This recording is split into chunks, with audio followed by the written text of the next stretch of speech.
అంతేగాని 2000 ఇవాళ ఉంటాయి రేపు పోతాయి అది కాదు. ఒక మంచిని కోల్పోయామని ఇప్పటికీ కూడా ఒక్కొక్క ముసలమ్మ అయితే పింఛనీ తీసుకున్నది ఇవాళ రేపు చచ్చిపోయినా సరే ఏమనుకుంటుందో తెలుసా, ఇంకా 5 సంవత్సరాలు బతకాలి, బతికి జగన్ ఓటేసిన తర్వాత మా ప్రాణం పోయినా పర్లేదు ఉన్నా పర్లేదని కోరుకుంటున్నారు. అంత గుండెల్లో నాటుకుపోయాడు జగన్. జగన్ అంటేనే జనం, జనం అంటేనే జగన్. జగన్ తీసింది ఎవరు లేరండి, ఎవరు తీసుకోరండి. ఆ అందానికి, ఆ గుణానికి, ఆ ప్రకృతికి ఎవరో తిరిగిలేదండి.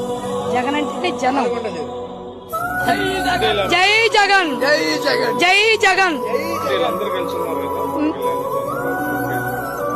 ఎంత మంది కలిసినా ఒక్కడ రుస్తూ చాలండి. ఏదో ముతక సాగు చెప్తారు, 10 పిల్లలు పెట్టినా చాలు, వజ్రం ఒకటైనా చాలు అని. అలాంటి వ్యక్తి మా జగన్. జగన్ అంటేనే జగన్.